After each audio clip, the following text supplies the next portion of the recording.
Krishna, Krishna Krishna, Hare Hare, Hare Rama, Rama Rama, Hare Hare. Hare Krishna, Krishna Krishna, Hare Hare, Hare Rama, Rama Rama, Hare Hare. Hare Krishna, Krishna Krishna, Hare Hare, Hare Rama, Rama Rama, Hare Hare. ओम नमो भगवते वासुदेवाय। ओम नमो भगवते वासुदेवाय। ओम नमो भगवते वासुदेवाय। ग्रंथराज श्रीमद् भागवतम स्कंद 10 अध्याय 2 और श्लोक संख्या 27। तो बोर्ड में आ गया। मेरे पीछे बोले एकायनो स द्विफलस्त्रिमूल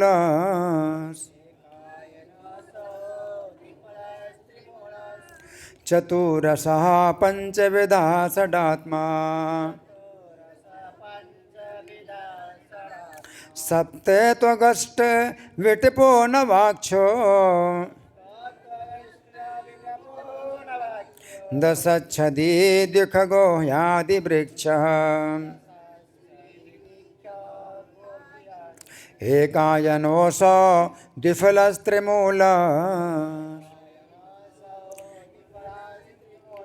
चतुरसः पंचविधा षडात्मा सप्ते त्वगष्ट विटपो नवाक्षो दशच्छदी द्विखगो ह्यादि वृक्षः। शब्दार्थ बोलिए। एक अयनः एक सामान्य जीव का शरीर भौतिक तत्वों पर पूरी तरह आश्रित है। असौ वह द्विफलः इस शरीर में हमें आनंद तथा दुख मिलते रहते हैं जो कर्मों से प्रतिफलित होते हैं। आप लोगों की आवाज़ बहुत कम आ रही है, हैं? बोलो, सब लोग बोलो। त्रिमूलः 3 जड़ों वाली प्रकृति के 3 गुण सतो रजो तथा तमो गुण जिनसे शरीर बना है। चतुरसः 4 रस या आस्वाद। पंचविधः ज्ञान प्राप्त करने की 5 इंद्रियां आँख, कान, नाक, जीभ तथा स्पर्श से युक्त है। षट आत्मा 6 परिस्थितियां शोक, मोह, जरा, मृत्यु, भूख, प्यास। सप्ते त्वक 7 आवरण त्वचा, रक्त, पेशी, वसा, अस्थि, मज्जा तथा वीर्य वाला। अष्टविटपः 8 शाखाएं 5 स्थूल तत्व पृथ्वी, जल, अग्नि, वायु और आकाश तथा मन, बुद्धि एवं अहंकार। 9 अक्षः 9 दरवाजे, 10 छदी 10 प्रकार की प्राणवायु जो वृक्ष के पत्तों के सदृश है। द्विखगः 2 पक्षी आत्मा तथा परमात्मा। ही निस्संदेह आदि वृक्षः यही आदि वृक्ष या शरीर की बनावट है। अनुवाद मेरे पीछे बोली। शरीर को आलंकारिक रूप में आदि वृक्ष कहा जा सकता है। समग्र शरीर तथा व्यक्तिगत शरीर की रचना एक सी होती है, यह वृक्ष भौतिक प्रकृति की भूमि पर आश्रित होता है और उसमें दो प्रकार के सुख भोग के तथा दुख भोग के फल लगते हैं। इसकी तीन जड़ें तीन गुणों सतो रजो तथा तमो गुणों के साथ इस वृक्ष के कारण स्वरूप हैं। शारीरिक आनंद रूपी फलों के स्वाद चार प्रकार के होते हैं। धर्म, अर्थ, काम तथा मोक्ष, जो पांच ज्ञानेंद्रियों के माध्यम से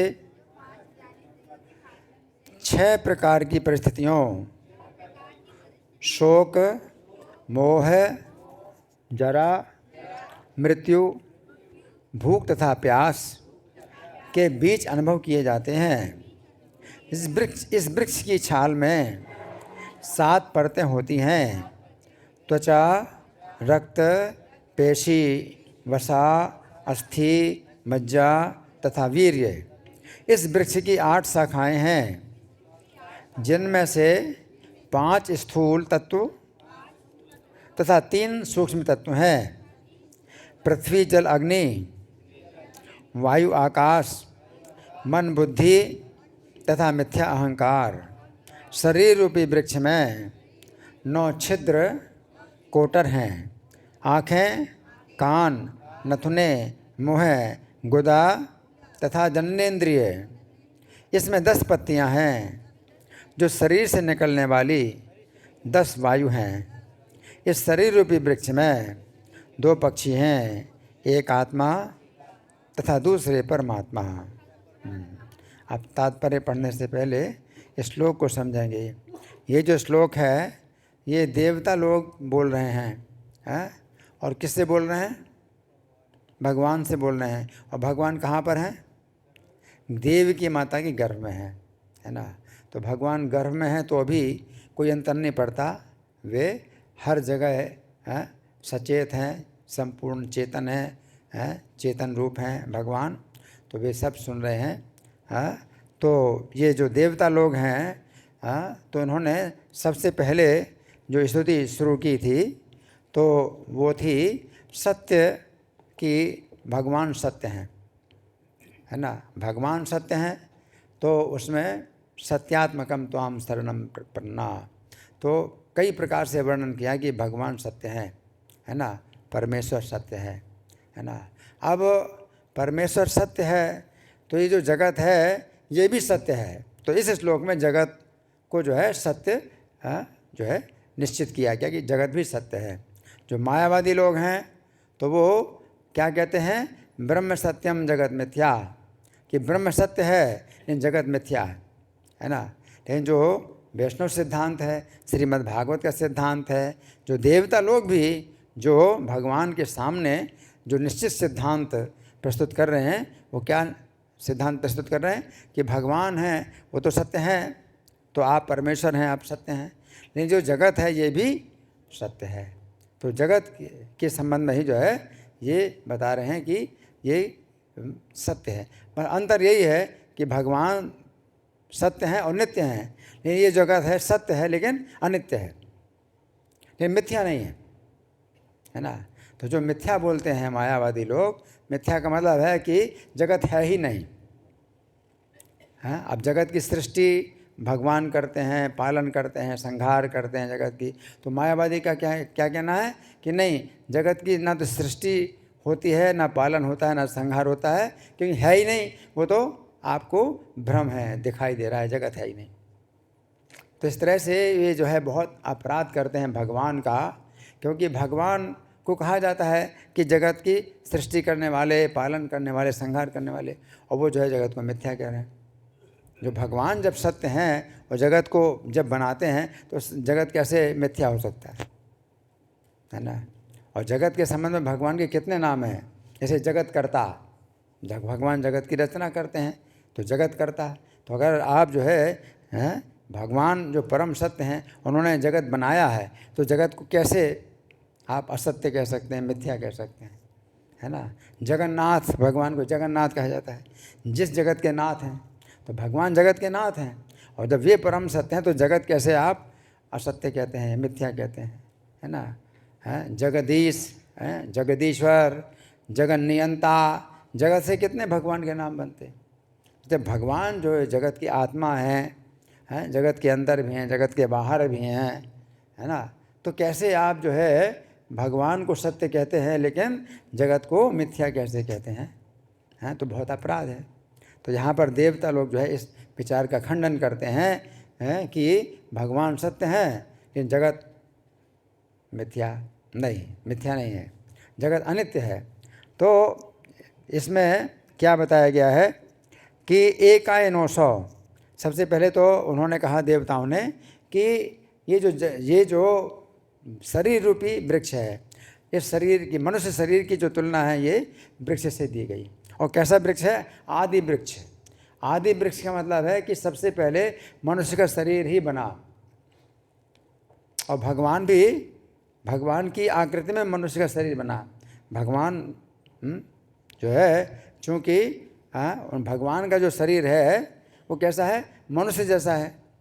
तो हम ऐसा ना कहेंगे कि भगवान का शरीर मनुष्य जैसा है, बल्कि हमें क्या कहना चाहिए? मनुष्य का शरीर भगवान जैसा है। भगवान ने मनुष्य का शरीर बनाया, अपनी आकृति में बनाया, कि भगवान की आकृति मनुष्य जैसी है। तो यहाँ पर कहा गया है आदि वृक्षा कि जितने भी शरीर बने हैं भौतिक संसार में, इस सृष्टि में, तो वो शरीर जो है उनमें बहुत कमियां हैं। मनुष्य शरीर में ही एक जो है पूर्णता है जिसके द्वारा कोई व्यक्ति भगवान की प्राप्ति कर सकता है, इसलिए आदि वृक्ष। तो 84 लाख प्रकार की जो योनियां हैं वो सब एक प्रकार के वृक्ष हैं, परंतु उनमें आदि वृक्ष कौन है? मनुष्य का शरीर। क्योंकि मनुष्य के शरीर में ही जब कर्म किए जाते हैं तो दूसरे शरीर प्राप्त होते हैं। तो सबसे पहला जो है शरीर मिलता है जीव को, मनुष्य का शरीर मिलता है। मनुष्य के शरीर से ही जो कर्म किए जाते हैं, तो मछली की योनि और पशुओं की योनि, पक्षियों की योनि, कीड़े, जलचर, थलचर, कितने जो है प्रकार के सब योनियाँ। तो इसलिए आदि शरीर कौन है? मनुष्य का। मनुष्य के शरीर के कारण ही जीव जो है फिर दूसरी योनियों में जाता है ना। और करोड़ों करोड़ों जन्मों के बाद फिर शायद मनुष्य का शरीर प्राप्त होगा। तो इतना जो है कर्म का बंधन है मनुष्य शरीर। तो मनुष्य को आदि वृक्ष कहा गया है, मनुष्य का शरीर। और इसमें बहुत सुंदर वर्णन किया गया, इतना सुंदर वर्णन किया गया है कि मनुष्य के शरीर का वर्णन किया गया है। तो इसमें 10 की संख्या इसमें बताई गई है। पहली पंक्ति में 3, 1, 2, 3 संख्या है, दूसरी पंक्ति में 4, 5, 6 की संख्या है, और तीसरी पंक्ति में 7, 8, 9 की संख्या है, और 10वीं पंक्ति में, चौथी पंक्ति में 10 की संख्या है और फिर 2 की संख्या है। तो ये जो मनुष्य का शरीर है ये विशेष रूप से इसमें जो है 10 की संख्या में जो है वर्णन किया गया है। तो 1 की संख्या में क्या है कि मनुष्य का जो शरीर है एकायनो का मतलब प्रकृति ही इसकी एकमात्र भूमि है। तो मनुष्य के शरीर का जो है 1 संख्या क्या है कि एक ही आधार जो प्रकृति पर ही आधारित है, भौतिक प्रकृति पर आधारित। तो एक मनुष्य के शरीर में 1 की संख्या आ गई। फिर द्विफल, 2 प्रकार के फल होते हैं मनुष्य के शरीर में। वृक्ष है, इस वृक्ष में 2 प्रकार के फल होते हैं। तो 2 प्रकार के फल कौन कौन से हैं? सुख और दुख, है ना। और जो जीव है वो सुख और दुख ये 2 प्रकार के फल भोगता है, जबकि साथ में परमात्मा है, लेकिन वो केवल देखते हैं इस जीव को और वो फलों का भोग नहीं करते, है ना। द्विफलस त्रिमूलस, फिर इस शरीर रूपी वृक्ष के 3 जो है मूल हैं, 3 जड़ें हैं। तो 3 जड़ें कौन कौन सी हैं? सतोगुण, रजोगुण और तमोगुण, है ना। और फिर चतुरसः, 4 प्रकार के रस हैं, 4 प्रकार के रस हैं। तो इसमें नीचे स्टार बना, जिस तरह वृक्ष की जड़ पृथ्वी से जल यानी रस खींचती है, उसी तरह शरीर धर्म, अर्थ, काम तथा मोक्ष का आस्वादन करता है। यही 4 प्रकार के रस हैं। तो मनुष्य के शरीर में ही 4 पुरुषार्थ हैं, धर्म, अर्थ, काम और मोक्ष, है ना। तो बहुत अच्छा बताया है कि ये जैसे पेड़ है 4 प्रकार के रस, एक ही प्रकार का रस जमीन से खींचता है और पूरे शरीर में रस जाता है, पूरे वृक्ष में रस जाता है। तो मनुष्य के शरीर में जो है ये वृक्ष है और 4 प्रकार के रस इसमें प्राप्त होते हैं मनुष्य के शरीर में। दूसरे शरीर में नहीं। मनुष्य के शरीर में 4 प्रकार के रस प्राप्त होते हैं, धर्म, अर्थ, काम, मोक्ष। धर्म की विशेषता है मनुष्य के शरीर में, पशुओं के शरीर में धर्म की विशेषता नहीं। पशु के शरीर में क्या है, 4 प्रकार की आवश्यकताएं हैं, खाना और सोना और भोग करना और मैथुन करना।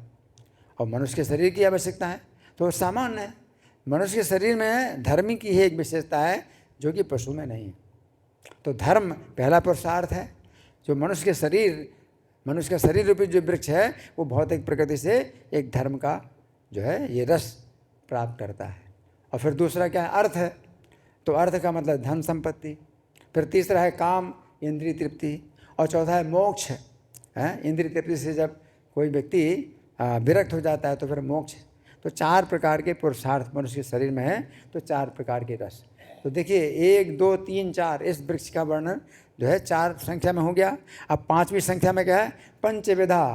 पंचविधा इस मनुष्य के शरीर में ज्ञान प्राप्त करने की 5 विधियां हैं, 5 ज्ञानेंद्रियां हैं। तो 5 ज्ञानेंद्रिय शक्ति सक्रिय हैं मनुष्य के शरीर में है। श्रोत्रम, चक्षु, स्पर्शनम च रसनम घ्राणम च। सुनने की भी इंद्रिय सक्रिय है, जबकि दूसरे पशु पक्षियों की योनि में सभी इंद्रियां सक्रिय नहीं होती है ना।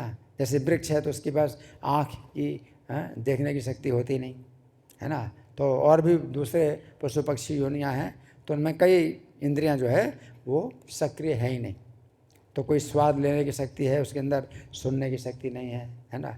लेकिन मनुष्य शरीर में 5 जो है ज्ञानेंद्रियां क्या हैं, सक्रिय हैं। एक तो है श्रोत्रम, सुनने की शक्ति है, ज्ञान प्राप्त करता है सुन करके किसी चीज़ का।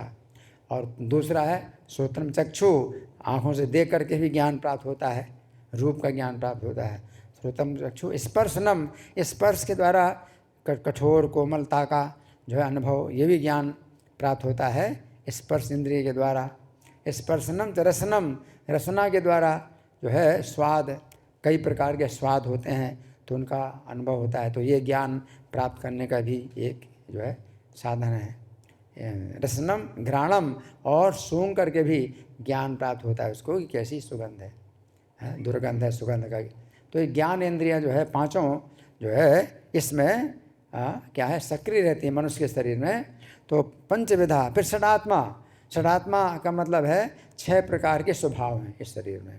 तो 6 प्रकार के स्वभाव जैसे इसमें बताया गया है कि 6 प्रकार के स्वभाव इसमें जो बताया गया, शोक, मोह, जरा, मृत्यु, भूख, प्यास। लेकिन दूसरी व्याख्या ये भी है 6 प्रकार के स्वभाव क्या है, 6 प्रकार के परिवर्तन इस शरीर में। तो इस शरीर के स्वभाव 6 प्रकार के हैं। क्या, उत्पन्न होना, उत्पत्ति, फिर वृद्धि, बड़ा होना, उत्पत्ति, वृद्धि, और फिर अस्तित्व। अस्तित्व का मतलब फिर बढ़ोत्तर ही रुक जाती है तो उस अस्तित्व, ये तीसरा परिवर्तन। और फिर प्रजनन, इस शरीर से और अन्य शरीर पैदा होते हैं है ना, प्रजनन। फिर 6 शरीर क्षीण होने लगता है और फिर विनाश, समाप्त हो जाता है शरीर। तो 6 प्रकार के जो परिवर्तन, ये स्वभाव हैं इस शरीर के है ना। जबकि आत्मा का स्वभाव ऐसा नहीं। आत्मा में 6 प्रकार के परिवर्तन नहीं होते। आत्मा का स्वभाव जो है कैसा है, सत, चित, आनंद है ना। तो ये षडात्मा कहा गया है कि 6 प्रकार के स्वभाव वाला है। फिर सत्य त्वक, 7 प्रकार की त्वचा है। तो 7 प्रकार की त्वचा इसमें जो बताई गई है वो हमारे शरीर में 7 प्रकार के आवरण है। तो सबसे पहले क्या है, ये त्वचा, इसमें इस तरह से बताया गया है। लेकिन दूसरे प्रकार से बताया गया है तो 7 आवरण हैं, वो हैं सप्त धातु है ना। तो 7 धातु हैं। तो उसमें क्या है, रस, पहले जैसा भोजन करते हैं तो सबसे पहले क्या बनता है, रस बनता है। फिर दूसरा बनता है रक्त। तो इसमें बताया गया है, 1 सेकेंड, 7 प्रकार के हाँ, रस। सबसे पहले आप भोजन करते हैं तो रस बनता है, भोजन का रस फिर शरीर में वो जो है जाता है, मतलब फैलता है। रस के बाद फिर दूसरा जो है बनता है खून, रुधिर। फिर उसके बाद तीसरा जो पदार्थ बनता है मांस। उसके बाद चौथा पदार्थ बनता है मैदा। उसके बाद 5वां पदार्थ बनता है अस्थि। फिर 6ठा पदार्थ बनता है मज्जा। और सातवां पदार्थ बनता है शुक्र। शुक्र मतलब वीर्य। तो मनुष्य के शरीर में वीर्य और स्त्री के शरीर में रज, है ना। तो सातवां जो है इस भोजन जो आप करते हैं तो उसमें सबसे अंत में जो बनता है वो वीर्य बनता है पुरुष के शरीर में, स्त्री के शरीर में रज बनता है ना। तो ये सबसे ज़्यादा ये जो है कीमती चीज़ है वीर्य। अगर वीर्य छीन करते हैं लोग, क्षय करते हैं, तो उनकी जो है शक्ति, जो आध्यात्मिक ज्ञान समझने की शक्ति है, वो उनको फिर प्राप्त नहीं होती है। तो भोजन के बाद जो है सबसे ज़्यादा अंत में जो बनता है वो सबसे कम मात्रा में बनता है, वो क्या है? वीर्य है। तो ये 9 प्रकार की त्वचा है, ये इसमें बताया गया है। और इसके बाद है नवाक्षो। हाँ, सप्तत्व के बाद अष्टविटपो, 8 शाखाएं हैं। इस पेड़ की 8 शाखाएं हैं। तो 8 शाखाओं से जैसे वृक्ष का निर्माण होता है ना। तो उसी प्रकार से इस शरीर का निर्माण हुआ है 8 तत्वों से। पृथ्वी, जल, अग्नि, वायु, आकाश, 5 स्थूल तत्व है और 3 सूक्ष्म तत्व है, मन, बुद्धि, अहंकार। तो 8 शाखाएं हैं। 8 जो है इस वृक्ष की, मनुष्य के शरीर की 8 शाखाएं हैं। अष्टत्वक और फिर अष्टविटपो, फिर नवाक्षो, फिर 9 जो है इसके छिद्र हैं। कोटर, पेड़ में कोटर होते छिद्र हैं, उसको क्या बोलते हैं आप लोग? पेड़ में जो छेद होता है ना, कोटर बोलते हैं, है ना। द्वार, हाँ नहीं, पेड़ के तो द्वार नहीं, कोटर ही बोलते हैं पेड़ में। और शरीर के जो है 9 द्वार, तो वो भी जो है छिद्र हैं एक प्रकार से। तो ये छिद्र कौन से हैं? 2 आँखें, 2 हो गई, और 2 कान, 2, तो 4 हो गए, और 2 नासिका, 6 हो गए, और 7वां मुंह, और 8वां जननेंद्रिय और मलद्वार, है ना। तो ये जो है 9 जो है द्वार हैं, इसको कहेंगे 9 छिद्र वाला। तो ये वृक्ष जो है 9 छिद्रों वाला है। फिर 10 में क्या है? दशच्छदी। दशच्छदी का मतलब है इसमें 10 प्रकार के आवरण हैं या 10 प्रकार की गतियां हैं। तो 10 प्रकार की गतियां क्या हैं? 10 प्रकार के प्राण हैं। तो उनकी चर्चा हम बाद में करेंगे। तो 10 की संख्या तक जो है इस मनुष्य के शरीर का वर्णन किया, और फिर 2 की संख्या में फिर बाद में आ गए कि द्विखगो, कि इस वृक्ष में 2 पक्षी निवास करते हैं। एक पक्षी है जीवात्मा, दूसरा पक्षी परमात्मा। तो पक्षी का मतलब क्या है कि पेड़ जो है जब नष्ट होता है तो पक्षी उड़ जाते हैं। तो इसी प्रकार से शरीर नष्ट होता है तो पक्षी, जीवात्मा, परमात्मा दोनों निकल जाते हैं शरीर से, दूसरे शरीर में जाते हैं, और परमात्मा जीवात्मा के साथ रहते हैं। तो ये दोनों पक्षी हैं। तो इससे क्या पता चलता है कि हाँ, आज की साइंस में जो है जीवात्मा मानते ही नहीं, जीवात्मा को नहीं मानते, है ना। ये जो जीवन है वो क्या कहते हैं? रासायनिक संयोग, शरीर में कुछ रसायन हैं तो उन्हीं के संयोग से जीवन बन जाता है या चेतना बन जाती है, और वो कोई रसायन उसमें से कम हो गया तो चेतना फिर नहीं रही, है ना। तो ये बहुत अज्ञान है, आज की शिक्षा में बहुत बड़ा ज्ञान है। ये विज्ञान उसको बोलते हैं, विज्ञान है, लेकिन विज्ञान नहीं, बहुत बड़ा ज्ञान है। और इसका जो है प्रभुपाद ने बहुत खंडन किया, और हर जगह ये बताया गया कि जो जीवात्मा है शरीर से बिल्कुल अलग है, और शरीर नष्ट होने से जीवात्मा नष्ट नहीं होता, है ना। तो द्विखगो आदि वृक्ष। अब हम सुनेंगे प्रभुपाद तात्पर्य में क्या लिखते हैं। श्रील प्रभुपाद की जय। उड़ रहा है कागज। अच्छा, ये भौतिक जगत 5 प्रधान तत्वों से बना है, पृथ्वी, जल, अग्नि, वायु तथा आकाश। ये सारे तत्व भगवान श्री कृष्ण से उद्भूत हैं। यद्यपि भौतिकवादी विज्ञानी इन 5 मूल तत्वों को भौतिक जगत का कारण मानते हैं, किंतु ये तत्व अपनी स्थूल और सूक्ष्म अवस्थाओं में भगवान श्री कृष्ण द्वारा ही उत्पन्न हैं, जिनकी तटस्था शक्ति से भौतिक जगत के भीतर कार्य करने वाले जीव उत्पन्न होते हैं। तो यहाँ प्रभुपाद जो है ये बता रहे हैं क्या, कि भगवान की तटस्था शक्ति जीवात्मा है, और ये जो शरीर है ये 8 तत्वों से जो मिलकर के बना है। तो इसमें जो है जब तक जीवात्मा ना प्रवेश करे तब तक ये शरीर बनता नहीं है। जैसे कि पुरुष स्त्री का जब जो है सहवास होता है तो वीर और रज का मिश्रण होता है, और जीवात्मा वीर के सहारे जब स्त्री के उदर में प्रवेश करता है, स्त्रिया प्रविष्ट उदरो पुंसो रेतः कणाश्रयः, तो फिर उसी समय कललम तो एक रात में कलल बन जाता है। तो जीवात्मा की उपस्थिति के कारण ही रज वीर से जो है आकार बनना शुरू हो जाता है। और सबसे पहले आकार बनता है कलल। कललम तो एक रात्रि न पंचरात्रि न बुद्बुदम, 5 रात्रि में बुद्बुदा बन जाता है। दशा हे न तो करकंदु, 10 दिन में करकंदु बेर के आकार के समान बन जाता है। तो इस तरह से इसका शरीर की जो बनावट है जैसे बनती जाती है, तो शुरू से ही जीव शरीर में जब आ गया, माता के जो है उदर में प्रविष्ट हो गया, तब ये होता है। अगर जीव नहीं प्रविष्ट हुआ तो जो है कुछ नहीं होगा। रज और वीर मिल जाएंगे, लेकिन फिर जो है उसके आगे कोई भी आकार बनेगा नहीं कि वो कलल बनेगा, फिर बुद्बुदा बने, कुछ नहीं होगा। जीवात्मा की उपस्थिति में होता है। तो यहाँ प्रभुपाद ये लिख रहे हैं कि तटस्थ शक्ति से भौतिक जगत के भीतर कार्य करने वाले जीव उत्पन्न होते हैं। आगे श्रीमद् भगवद गीता के 7वें अध्याय में स्पष्ट बताया गया है कि समग्र विश्व भगवान श्री कृष्ण की 2 शक्तियों परा तथा अपरा शक्तियों का मेल है। हाँ, तो ये भगवान गीता में बताते हैं, एतद योनि निभूतानि सर्वाणि तुभ्धारय। एतद योनि मतलब परा प्रकृति और अपरा प्रकृति से ही जो है जितने भी शरीर हैं वो बनते हैं, उपधार है ना। तो यहाँ पर ऊपर लिख रहे हैं परा और अपरा शक्तियों का मेल है, और श्री कृष्ण की दोनों शक्तियाँ हैं। सारे जीव पराशक्ति हैं और निर्जीव भौतिक तत्व उनकी अपराशक्ति हैं। सुषुप्त अवस्था में हर वस्तु भगवान श्री कृष्ण पर टिकी रहती है। आगे भौतिक विज्ञानी शरीर की भौतिक रचना का ऐसा पूर्ण विश्लेषण प्रस्तुत नहीं कर पाते, है ना। तो भौतिक विज्ञानी कभी नहीं बता सकते कि शरीर इस प्रकार का वृक्ष है और इसमें पक्षी जो है 2 पक्षी हैं। बल्कि मायावादी जो है एक तो उनके पास ज्ञान है कि भाई शरीर से आत्मा अलग है, लेकिन इसके बाद दूसरा जो है उनके पास बहुत बड़ा ज्ञान ये है कि इस शरीर में 2 आत्मा ना मान करके एक ही आत्मा मानते हैं।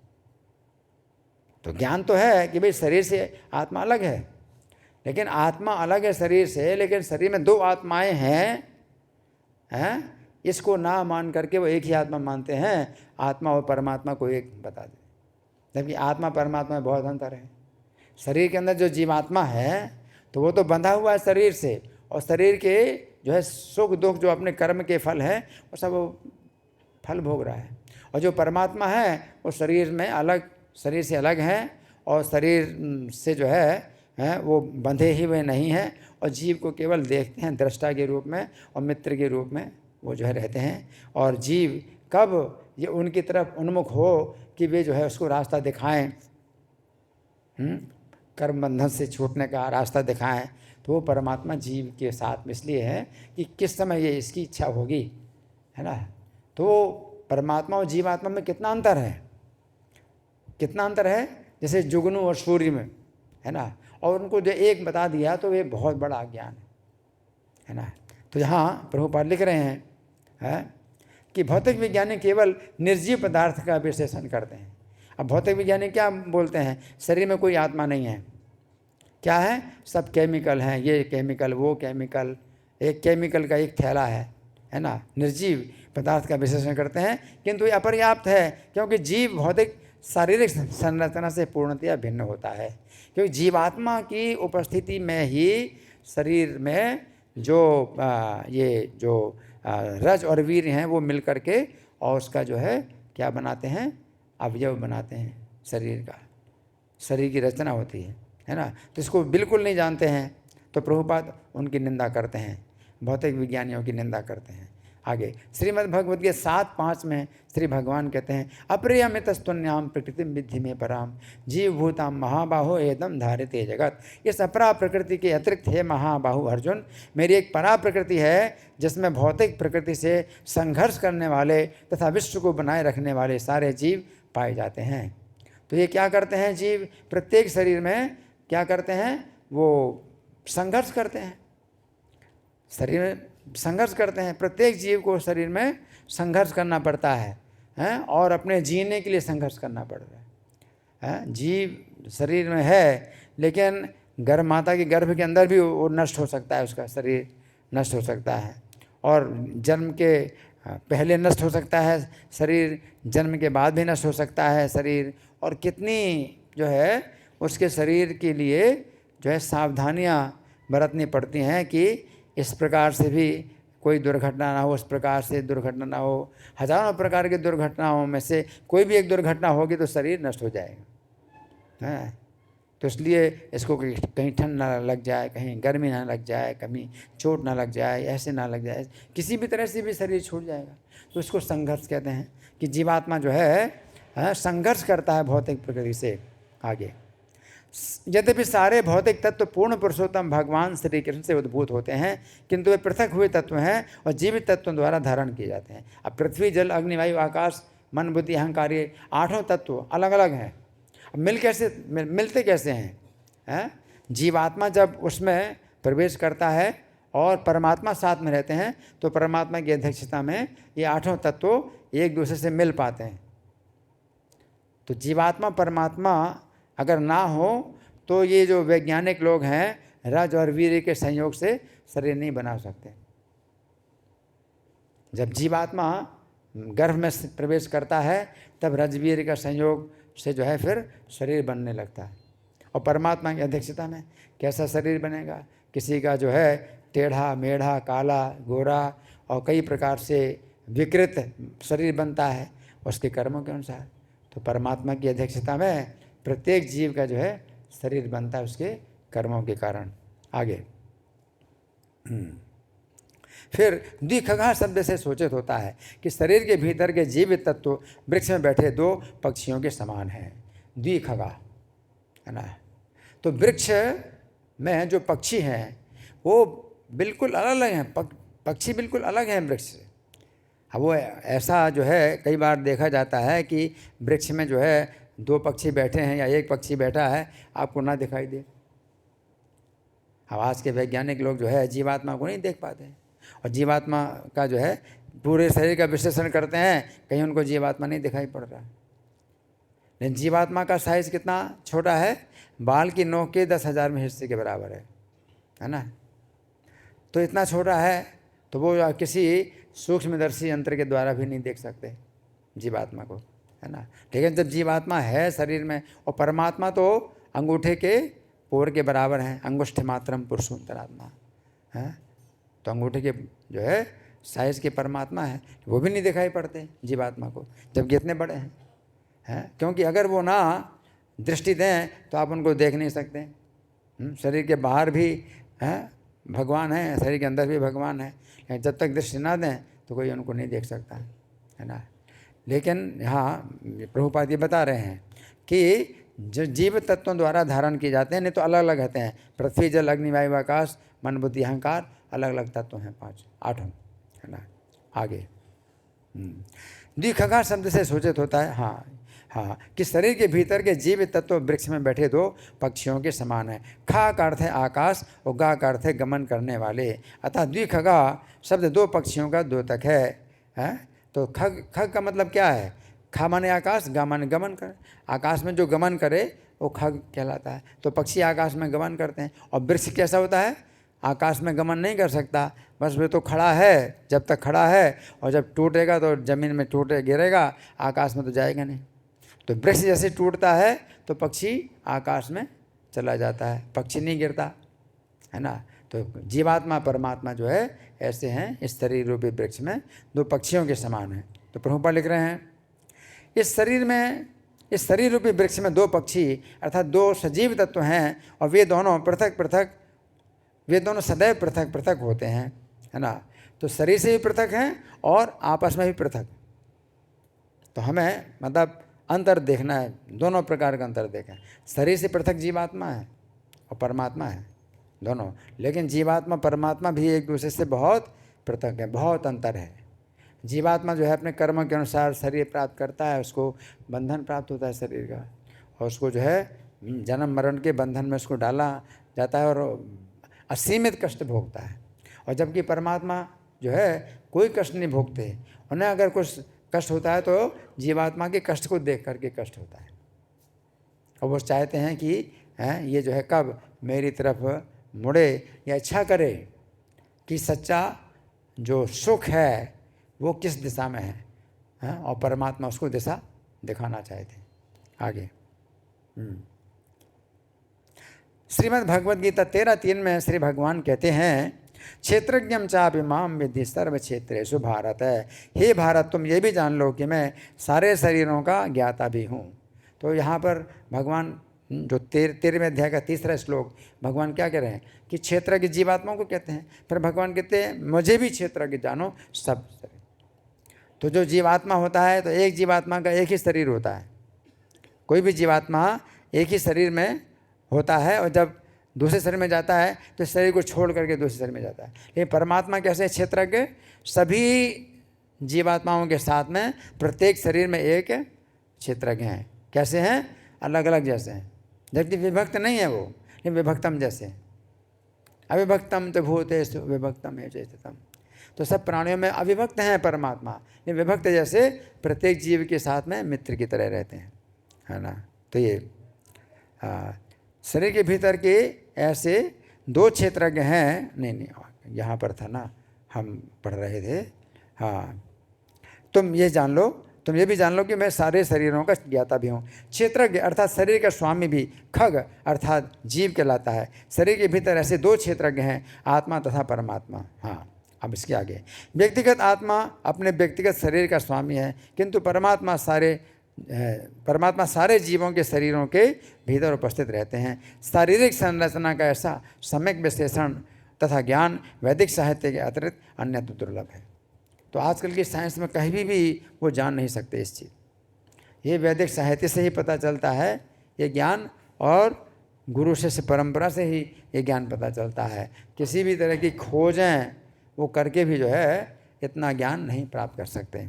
आगे, जब 2 पक्षी किसी वृक्ष में प्रवेश करते हैं तो मूर्खतावश को ये सोच सकता है कि दोनों पक्षी एक हो गए या वृक्ष से तदाकार हो गए, है ना। तो प्रभुपाद क्या है, दोनों अज्ञान है। एक तो कि दोनों पक्षी वृक्ष में एक हो गए, है ना। हाँ, नहीं, या तो दोनों पक्षी एक हो गए यानी एक पक्षी। तो कोई देखता है एक पक्षी, तो मायावादी क्या देखते हैं, एक ही पक्षी है, जीवात्मा परमात्मा, है ना। और जो भौतिकतावादी हैं वो तो एक भी पक्षी नहीं देखते, केवल पेड़ देखते हैं, तो वो और ज़्यादा ज्ञान है। आगे, हाँ, किंतु वास्तव में ऐसा होता नहीं। प्रत्युत हर पक्षी अपनी व्यष्टि यानी निजी पहचान बनाए रखता है। इसी तरह आत्मा तथा परमात्मा कभी एक नहीं होते, न ही पदार्थ से उनका तादात्म्य होता है। ना तो आत्मा परमात्मा एक होते हैं, ना पदार्थ यानी शरीर के साथ मिलते हैं।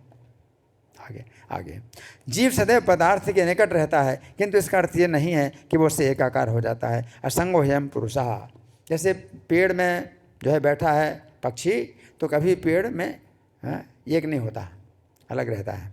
आगे, यद्यपि भौतिक विज्ञानी जैव तथा अजैव या जड़ तथा चेतन को गलती से मिला जुला मानते हैं। आगे, वैदिक ज्ञान को बंदी बनाकर अथवा गुप्त रखा गया है, किंतु हर व्यक्ति को इसे यथार्थ रूप से समझने की आवश्यकता है। अज्ञान की आधुनिक सभ्यता केवल शरीर का विश्लेषण करने में व्यस्त है, अतः लोग इस गलत निष्कर्ष को प्राप्त होते हैं कि शरीर के भीतर की जीवनी शक्ति किन्हीं भौतिक अवस्थाओं के परिणाम स्वरूप उत्पन्न होती है। तो प्रभुपाद देखिए तात्पर्य में जो है इतना आज की शिक्षा के अनुसार तात्पर्य दे रहे हैं।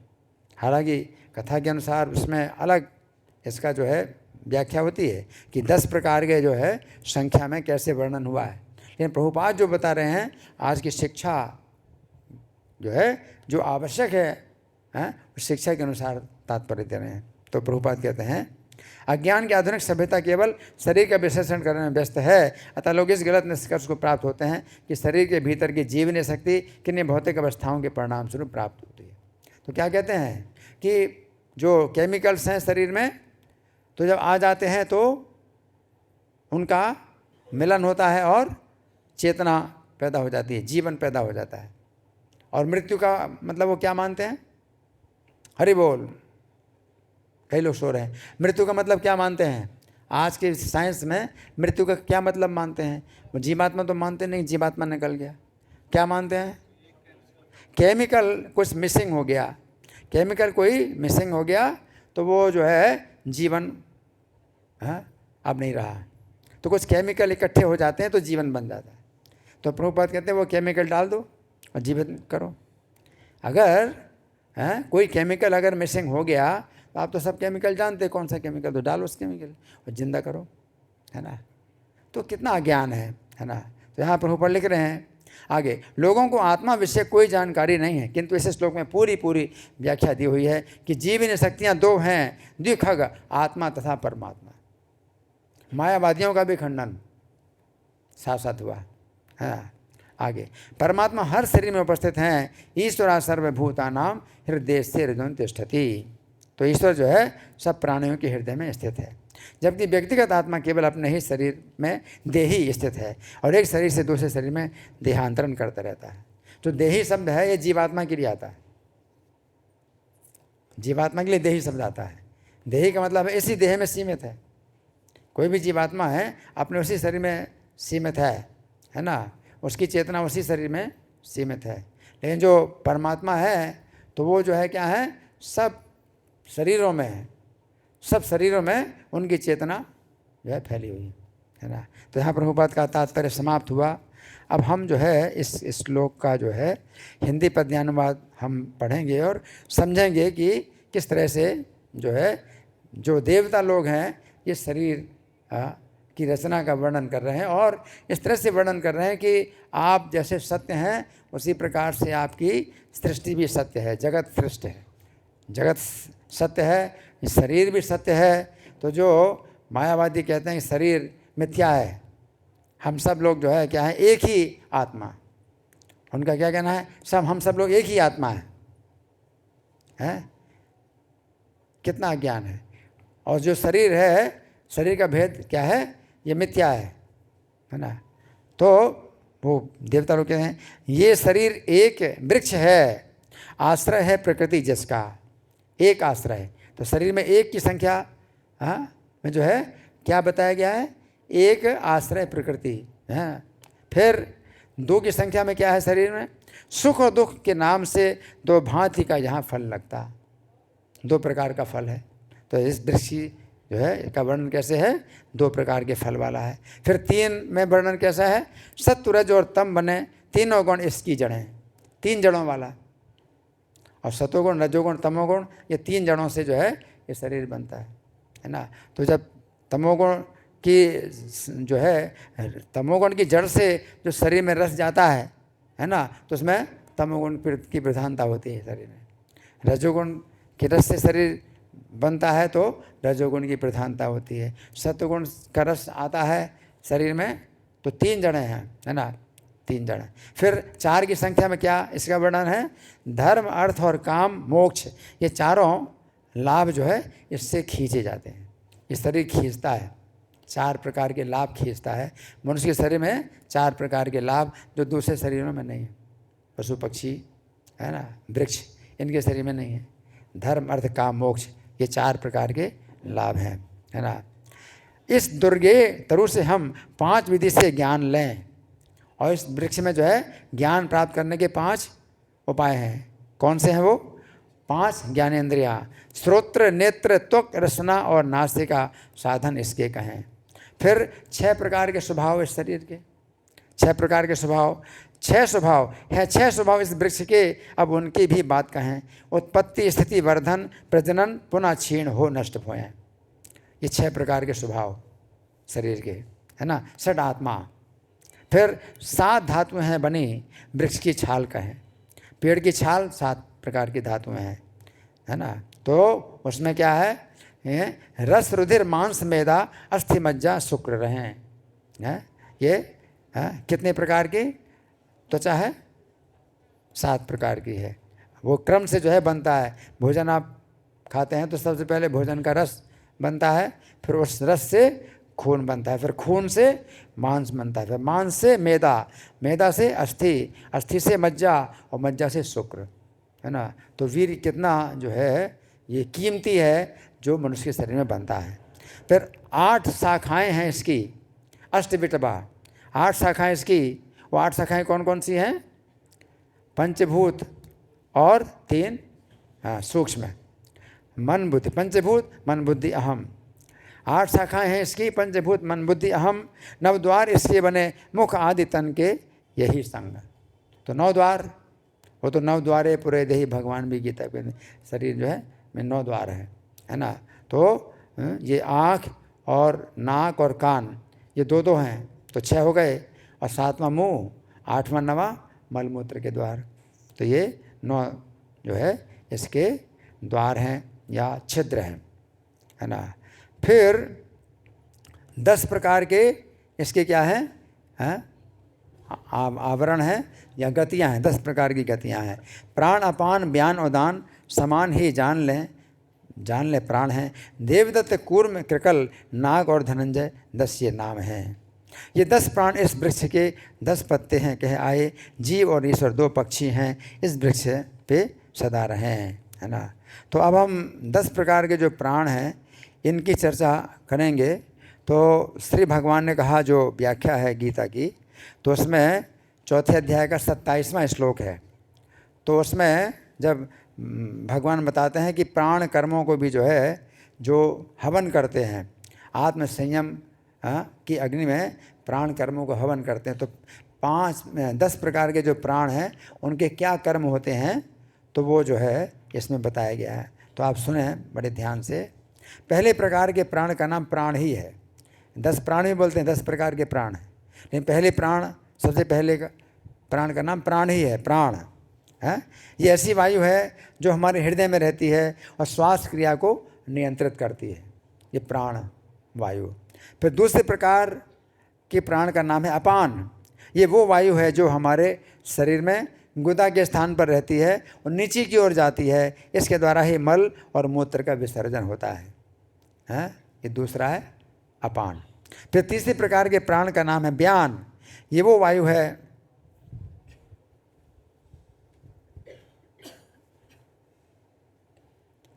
तीसरे प्रकार के प्राण का नाम है व्यान।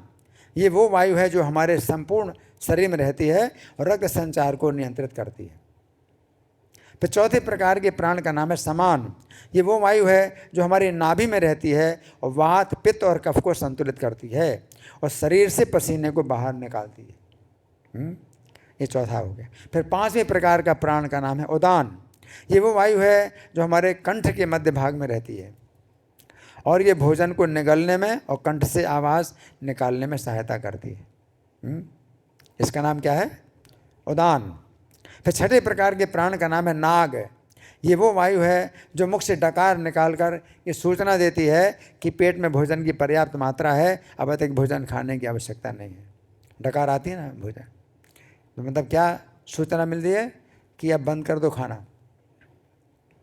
7वें प्रकार के प्राण का नाम है कूर्म। ये वो वायु है जिसके द्वारा हमारा शरीर आवश्यकता के अनुसार फैलता है और सिकुड़ता है। तो कूर्म जो है होता भी इस तरह का है। कूर्म का मतलब कछुआ। तो कछुआ जो है अपने शरीर को सिकोड़ लेता है, तो उसके जो है सिर और चारों पैर अंदर चले जाते हैं, सिकोड़ दिया, और जहाँ सुरक्षा रहती है तो 5 अंगों को बाहर निकालता है, तो फैला देता है अपने शरीर को। तो जो कूर्म वायु है ये क्या है, हमारे शरीर को आवश्यकता के अनुसार फैलाती है और सिकुड़ संकुचित करती है। तो कूर्म, इसका नाम भी कूर्म है। फिर 8वें प्रकार के प्राण का नाम है देवदत्त। ये वो वायु है जिसके द्वारा हमारे शरीर में जम्भाई, कभी निद्रा और कभी तंद्रा उत्पन्न होती है। 3 प्रकार की ये जो है ये आलस के लक्षण हैं। एक तो क्या है, जम्हाई आएगी, उसको नींद नहीं कहेंगे। और दूसरी आती तंद्रा का मतलब ऐसे थोड़ा सा नींद आती फिर जाग जाते हो, तो तंद्रा कहलाती है। उसको ऊँघना कहते हैं, ऊँघना। और तीसरी निद्रा तो फिर गिर गए, गिरा देती है आपको। तो ये 3 प्रकार की जो है, जो ये है मतलब आलस्य है, ये उत्पन्न करती है वायु। ये है देवदत्त। फिर 9वें प्रकार के प्राण का नाम है कृकल। ये वो वायु है जिसके द्वारा हमारे शरीर में भूख प्यास उत्पन्न होती है। और 10वें प्रकार के प्राण का नाम है धनंजय। ये वो वायु है जो मृत्यु के बाद भी शरीर में रहती है और शरीर में लचीलापन बना रहता है।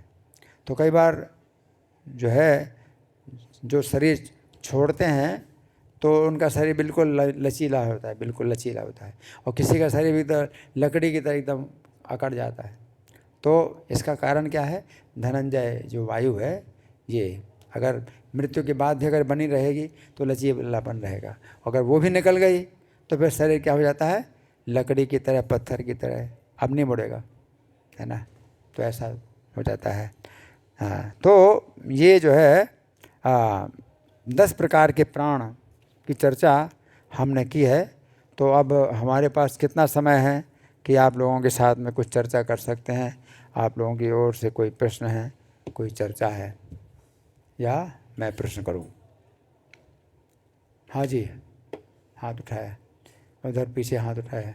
हैंड माइक है, तब तक आप बोलो, शायद सुनाई पड़ेगा।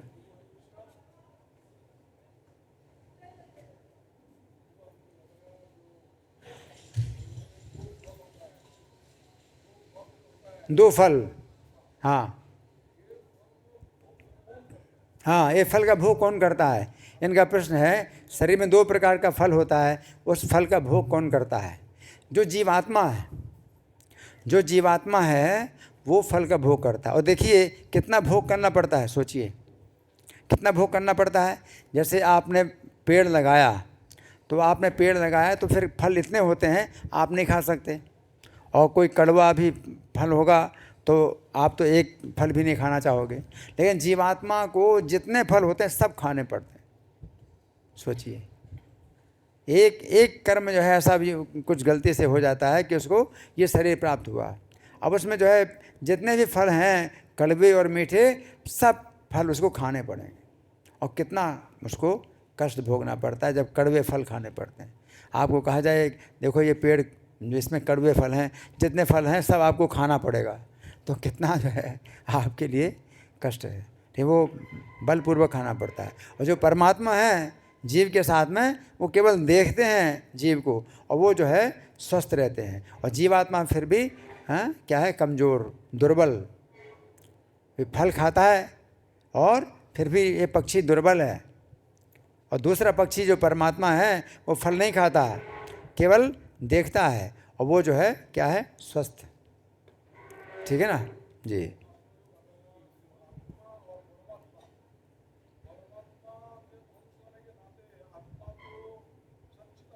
नहीं, अब सुनो सुनो, परमात्मा का अंश है जीवात्मा, है ना। परमात्मा का अंश है जीवात्मा, और सच्चिदानंद उसका ये गुण है। लेकिन जब परमात्मा से दूर हो जाता है तो ये गुण जो है उसी प्रकार से उसके जो है साथ नहीं रहते हैं, लुप्त हो जाते हैं। जैसे कि कोई चिंगारी है, तो जब अग्नि के निकट रहती है तो उसमें अग्नि का गुण आ जाता है, और चिंगारी अगर अग्नि से दूर हो जाए तो अग्नि का गुण समाप्त, फिर काली पड़ जाती है ना। तो सत चित आनंद ये जीवात्मा के 3 गुण हैं। लेकिन जब ये जो है परमात्मा से अलग और दूरी बना लेता है, अब परमात्मा उसके साथ हैं, लेकिन तो भी जीवात्मा परमात्मा को भूला हुआ है और परमात्मा के साथ नहीं है। तो इस प्रकार से जीवात्मा शरीर के कारण, शरीर असत है, जीवात्मा असत है, शरीर असत है, तो असत का जो है उसको कष्ट भोगना पड़ता है, मृत्यु का भी कष्ट भोगना पड़ता है। और अचित, शरीर अचित है, अज्ञान से भरा है, और जीवात्मा ज्ञान है, तो ज्ञान उसका भी जो है नष्ट हो जाता है, और वो जो है बिल्कुल नहीं जानता, है ना, और सब भूला रहता है। हाँ, और निरानंद, और शरीर में जो जितने भी कष्ट हैं जीवात्मा को भोगने पड़ते हैं, तो सच्चिदानंद ये गुण जो है तीनों के तीनों उसके लुप्त हो जाते हैं।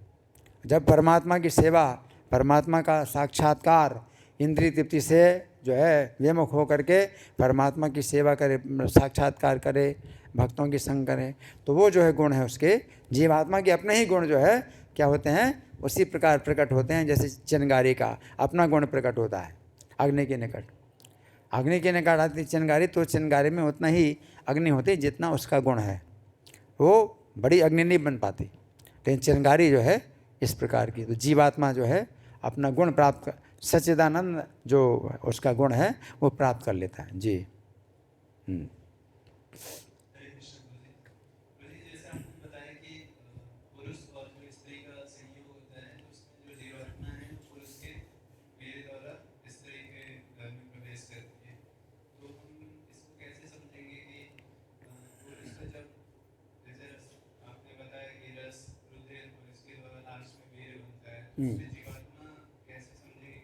हाँ, देखिए इसमें क्या है कि कुछ जीव जो है स्वर्ग से आते हैं, कुछ जीव स्वर्ग से आते हैं, है ना। तो स्वर्ग में क्या है कि जब अपने पुण्यों का भोग क्षीण हो जाता है, क्षीण पुण्य, पुण्य क्षीण हो जाता है तो स्वर्ग से उनको गिराया जाता है, और स्वर्ग से गिरते हैं तो बाल बिखरे होते हैं उनके, और सिर नीचे पैर ऊपर, और ऊपर से नीचे जाते हैं। फिर वर्षा के जो बादल की जो बूंदें हैं उनके माध्यम से वो जो है पृथ्वी में आते हैं, और पृथ्वी में फिर जो है वो बीज में आ जाते हैं। वो बीज जो है अन्न का बीज होता है, और वो निश्चित हो जाता है कि कौन सा जीव जो है किसके शरीर से जो है वो जन्म लेगा, तो उसको ही वो जीव वो खाता है। जैसे चपाती खाए तो आटा, वही जो गेहूँ है उसमें वो जीव था, वो आटा में आ गया, फिर आटा से चपाती खाई, तो वो बीज के द्वारा जो है वो जो रक्त बनता है, फिर वीर्य बनता है, उसमें वो जीव आ जाता है। तो इस तरह से ऊपर से जो स्वर्ग से आत्माएं आती हैं तो ये ऊपर से नीचे और उसमें बीज में आती हैं आत्माएं, है ना। और जो ऐसे आते हैं जो 84 लाख योनि में नरक से आते हैं, नरक भोग करके आते हैं, फिर नरक भोगने के बाद फिर अन्य जो है जीवों में आते हैं, पशु पक्षी, फिर बाद में उसमें आते हैं, तो उनकी जो है वो अपने सूक्ष्म शरीर से उसके शरीर में उसी समय जाते हैं जिस समय वो होता है, जो सहवास होता है। तो वो जीव जो है अपने कर्म के अनुसार निश्चित हो जाता है किसका वो किस शरीर में आएगा। तो जिस समय माता के शरीर में वीर जाता है उसी समय वो जीव जो है उसमें प्रवेश कर जाता है। जी, और कोई प्रश्न? हाँ माता जी।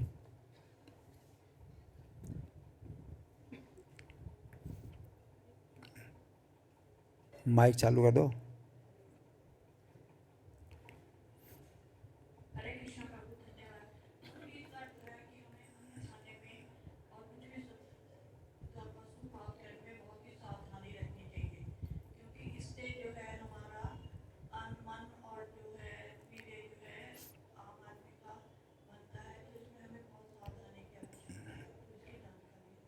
हाँ, खैर वो अलग विषय है, वो हमें मतलब इसमें सावधानी रखना चाहिए। तो सावधानी का मतलब यही है कि जो अन्न होता है, अन्न विशेष रूप से भगवान को जो है भोग लगाना चाहिए। और भगवान कहते हैं कि भुंजते ते तो हम पापा ये पचन्ते आत्म कारणात्। जब कोई व्यक्ति जो है अन्न को पकाए, है ना, और मैं खाऊंगा और मुझे जो है स्वादिष्ट भोजन बनाना है, तो अपना स्वादिष्ट भोजन बनाता है, अपने लिए बनाता है, तो अपना ही पाप खाता है ना। तो अन्न में जो विशेष रूप से जो है जो बनाने वाले रसोइये होते हैं, तो रसोइये का भी जो है जो मन की चेतना है, जिसमें विचार होते हैं, जिसमें भोजन बनाता है, तो उसमें अन्न में चले जाते हैं और खाने वाले के अंदर आते हैं। एक उदाहरण है, घटना, सच्ची घटना है कि एक जो है व्यक्ति था जो कि अपनी माता को जो है उसने जो है हत्या की थी, अपनी माता की हत्या की थी। और किस कारण से हत्या की थी? उसकी माता जो है स्नान के बाद जो है धूप में अपने बाल सुखा रही थी, और वो जो है उसका हाथ पकड़ के खींच लाया कमरे के अंदर और चाकू मार मार करके अपनी माता की हत्या कर दी उसने, है ना। कोई उस मकान का जो है हिस्सा पाने के लिए, मकान की जो है उसमें जो है वो चाहिए अधिकार करने के लिए, तो उसको जब जेल में रखा गया, तो जो जेलर था तो उसका जो रसोइया है वो जो है कुछ कारण से नहीं था, और उसका जेल का जो रसोइया है किसी कारण से चला गया था। तो उसको पता चला कि ये जो कैदी है ये भोजन बनाना जानता है, तो इससे भोजन बनवाया। अब इससे जब भोजन बनवाया तो जो खाया उसने, अब रात में सपना देखा जेलर ने, तो क्या देखा कि वो जेलर अपने माँ की हत्या कर रहा है। और जो बड़ा मतलब उसको अजीब लगा, ये क्यों ऐसा हो रहा है, मैं अपनी माता की हत्या कर रहा हूँ, मैं अपने जो है कभी मैंने सोचा ही नहीं कि ये क्यों आ रहा है विचार। तो फिर बाद में पता चला कि ये जो कैदी था इसने अपनी माता की हत्या की थी, और जब भोजन बना रहा था तो उसी विचार में उसने जो है भोजन बनाया, वो विचार उसके भोजन के अंदर आ गए। अन्न में जो है रसोइया जो भी बनाता है, इसलिए जो रसोइया बनाते हैं तो वो जो है दीक्षित होने चाहिए, या अगर दीक्षित ना भी हो तो भी वो कृष्ण कथा सुने। किचन में जो है जैसे प्रवचन हो रहा है मंदिर में, तो एक जो है स्पीकर वो लगा रहे तो प्रवचन सुनते रहें, या कीर्तन सुनते रहें, हैं, या भगवान की चर्चा हो कुछ है। तो इस तरह से जो भोजन बनाते समय जो रसोइये जो है अगर ऐसी बातें आपस में बातें करते हैं, प्रजल्पा करते हैं, तो वो जो है उस भोजन के अंदर चली जाती है ना। तो भगवान भी जो है उस तरह से फिर भोग हैं ग्रहण नहीं करते हैं, तो वो जो भोजन है उसमें फिर वो कर्म आ जाता है। तो इसलिए बहुत इसमें सावधानी बरतनी चाहिए, विशेष रूप अन्न है। इसलिए भगवान चैतन्य नित्यानंद भी एक ऐसे सन्यासी के पास गए जो कि पाखंडी था और उसकी स्त्री भी थी और वो शराब भी पीता था। तो उसके घर में जब चैतन्य नित्यानंद गए तो फिर भी कृपा करी उन्होंने। तो उन्होंने जो है मतलब कहा कि हमें केवल फल दे दो, हम केवल फल खा लेंगे, और उसके घर में भोजन किया, लेकिन पका हुआ नहीं खाया। तो इससे क्या है कि ये शिक्षा मिलती है कि आप कहीं अगर जाते हैं ऐसे घरों में, तो वो जो है मांस वगैरह खाते हैं तो उनके हाथ का बना हुआ है, तो वो उसमें वो चेतना आ सकती है ना। तो इसलिए रसोई जो है विशेष रूप से होने चाहिए। अगर मान लो कि दीक्षित नहीं भी हैं तो अभी भोजन बनाते समय उनकी जो चेतना है, अगर उनकी चेतना ऐसी है कि भाई ये भक्त आए हैं, इनको जो है बनाना, इनके लिए बनाना है, तो वो चेतना फिर भी शुद्ध हो सकती है। तो वो जो है भोजन की जो है मतलब ये विशेष बात भगवान स्वयं कहते हैं गीता में कि जिनकी चेतना इस प्रकार की होती है कि भाई खाना है और मैं अपने भोजन के लिए, अपने स्वाद के लिए पका रहा हूँ, तो वो जो है उसका यज्ञ शिष्टा सनातन तो मुच्यन्ते सर्वकिल विषय। और जो भगवान को भोग लग चुका है और उस तरह से वो जो भोजन ग्रहण करते हैं, तो उनकी भावना कैसी होती है कि ये भगवान ने इसका रसास्वादन किया है, अब मैं भगवान का प्रसाद पा रहा हूँ। तो प्रसाद मंत्र हम जो है बोलते हैं, भक्तिविनोद ठाकुर ने जो बनाया, तो प्रसाद मंत्र में आपकी चेतना होती है कि यार भगवान को भोग लगा, मैं भोजन कर रहा हूँ। तो मुच्यन्ते सर्वकिल विषय, तो वे संत लोग जो है सब पापों से मुक्त होते हैं और भुंजते थे तो हम पाप। और जो अपने भोजन के लिए जो है बनाते हैं, अपने मुझे खाना है, तो वो जो है अपना पाप खाते हैं। ठीक है, हरि बोल।